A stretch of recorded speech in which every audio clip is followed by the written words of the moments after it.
My wrist still aches when it's cold. Funny how a body remembers what the heart tries to forget. It was snowing this morning, big soft flakes spinning outside the floor-to-ceiling windows of my Chicago apartment. I stood there barefoot, silk blouse half-buttoned, cradling my coffee mug in my right hand and flexing the left, the faint scar still tracing my wrist like a secret. My phone buzzed on the marble counter. A text lit up the screen. "Mom, Christmas dinner at the house. Everyone will be there.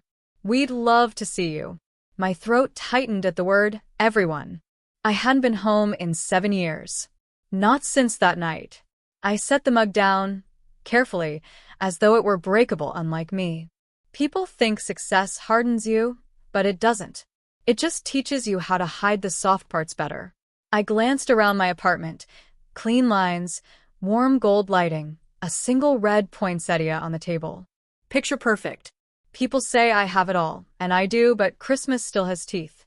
The buzz of my phone came again. "Dad, come home, kiddo. It's time." I almost laughed. Time for what? Time to forgive? Time to play the good daughter again? Or time for them to finally face the girl they shoved down the stairs and laughed at? I stared out at the snow until my reflection blurred in the glass. Then I took a long sip of coffee and whispered to no one. "All right. Let's give them a Christmas they'll never forget." I was 17 that Christmas. The house smelled like cinnamon and ham, and carols played too loudly from the living room speaker. I'd just finished setting the table, my wrist still red from where my sister, Haley, had yanked me earlier for doing it wrong. Haley was 2 years older, prettier in that effortless way, always the favorite. That night she was in full sparkle mode, red dress, perfect curls, a laugh that filled every corner of the room. I tried to stay out of her way, but of course I couldn't. It started with something small. She teased me about my thrift store dress, how it looked like Grandma's curtains. The cousins laughed. I felt my face heat up. "Leave her alone," Dad said, but he was half smiling. I snapped back, something about her being spoiled. The room went quiet.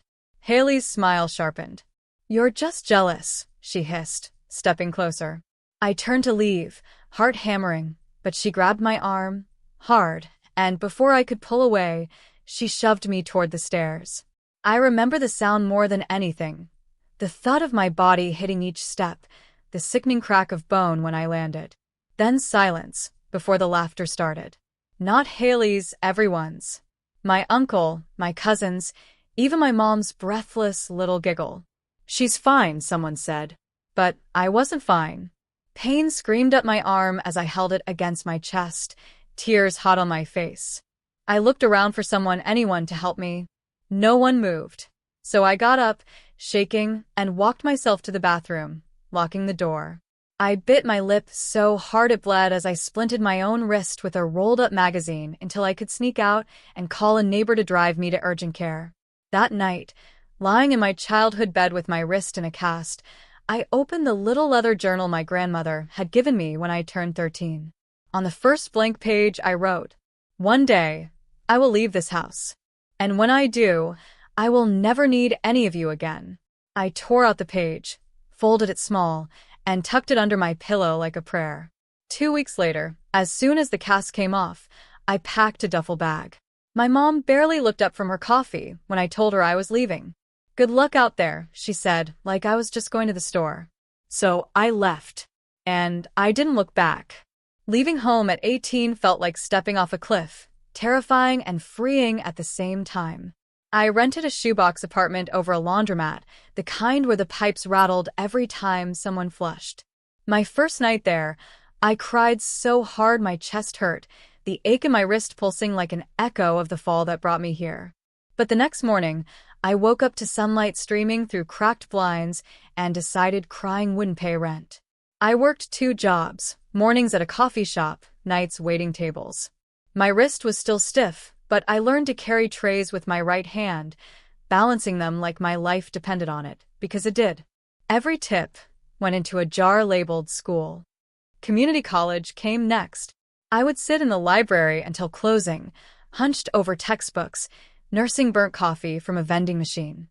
Some nights, My eyes blurred so badly I'd read the same paragraph 3 times. That's when I met Laura. She was one of my professors, mid-40s, sharp as glass but warm underneath. She saw me struggling and offered me a paid internship at her friend's small marketing firm. "You've got something," she told me one afternoon as we worked side by side, both eating vending machine granola bars. "Don't let them convince you otherwise." I didn't. That internship turned into a full-time job. I learned fast branding, copywriting, client management, and I loved it.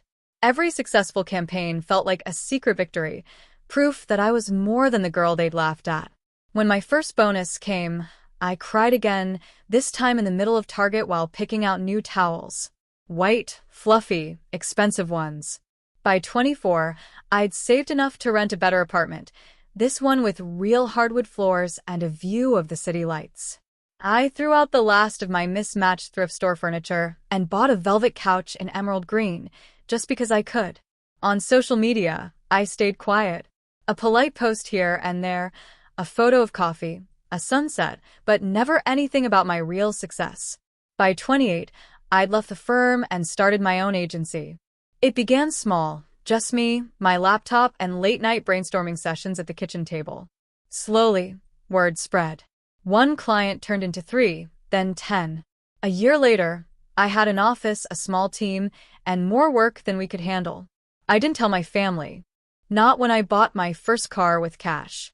Not when I signed the lease for a downtown office. Not when I hit 6 figures before 30. It was mine, all mine. And every time my wrist ached, I smiled a little. Not because I enjoyed the pain, but because it reminded me what I'd built, step by broken step. Christmas Eve arrived faster than I expected. I almost canceled 3 times. But when the car pulled up in front of my building, the driver waiting, I knew I was ready. Not for them, for me. Their house looked exactly the same. Same wreath on the door, same inflatable Santa leaning slightly to the left. My heart thudded as I walked up the steps, my emerald coat brushing against my legs like armor. When I rang the bell, it was Haley who opened the door. For a moment, we just stared at each other. Her perfect smile faltered. "Wow," she said finally, stepping back. "You look different." I said simply, walking past her. Inside, the house smelled like cinnamon again. My parents stood by the tree, startled but smiling too wide. The cousins were sprawled on the couch, phones in hand, pausing mid-scroll. I handed my coat to the same sister who once shoved me down the stairs, watching her blink as she took it. Dinner was awkward. Questions flew. What I'd been doing, where I lived, if I was seeing anyone. I answered politely, vaguely, until Haley leaned back in her chair and said, "Come on, tell us the truth. You must be struggling out there on your own." Something in me snapped, not angrily, just finally. I smiled. "Struggling? No. Let me show you something."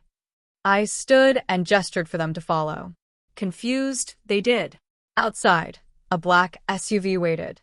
It drove us 20 minutes downtown, to the glass building where my agency occupied the top floor.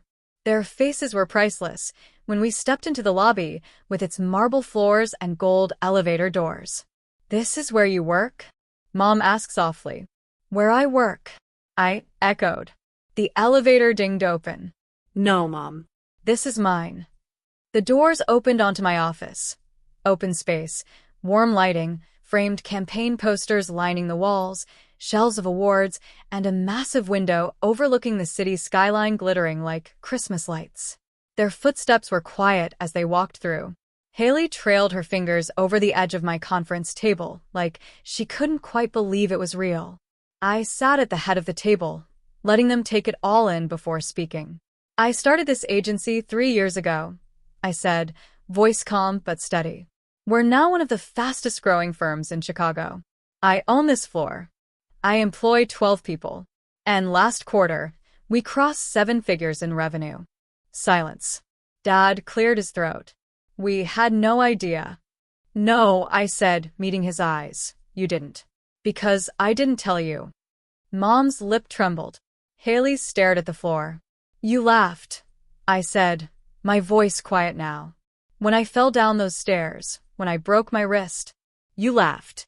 And that night, I promised myself I would never need you again. I kept that promise. Haley opened her mouth, closed it, then whispered, "I'm sorry." I let the words hang there. They felt small, but they were a start. I stood, smoothing my skirt, feeling the weight of every year between then and now. "This," I said, sweeping my hand toward the view, "is what I built without you. And tonight you needed to see it." The silence in the room stretched, thick and heavy. I let it sit for a moment, let them feel the weight of it, before I spoke again. "You want a relationship with me?" I said finally, my voice steady but soft. "Then there are going to be rules." Dad frowned slightly, but didn't argue. Mom looked down at her hands, twisting her wedding ring. "First," I said, turning to Haley, "you owe me more than just sorry. You don't have to fall on your knees, but you do need to acknowledge what you did that night. Not just to me, but to yourself. That wasn't a joke. That was assault. And it changed my life." Haley's face flushed deep red, but she nodded. "I know," she whispered. "I was awful to you. I don't even know why I did it." "You don't have to explain it right now," I said gently. "But if we're ever going to be sisters again, we have to start with honesty. No more pretending it was funny." I turned to my parents. "And you don't get to laugh things off anymore. You don't get to tell me to let it go or call me dramatic. If I say something hurt me, I expect you to take it seriously.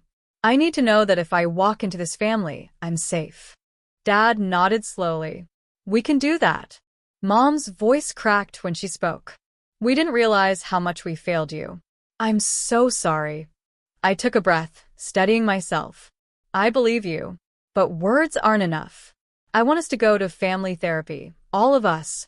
If we're going to rebuild anything, it has to be on new ground." No one argued. "And one more thing," I said, my tone softening. "I want you to start supporting each other the way you never supported me.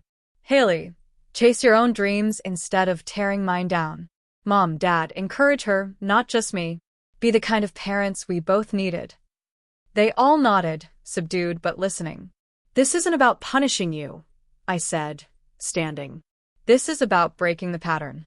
I love this family, even if it hurt me. But if we're going to have a future, it has to look different than the past." Haley's eyes were wet when she finally looked at me. "I want that," she said quietly. For the first time that night, my chest loosened. "Good," I said, smiling faintly. "Because I do too."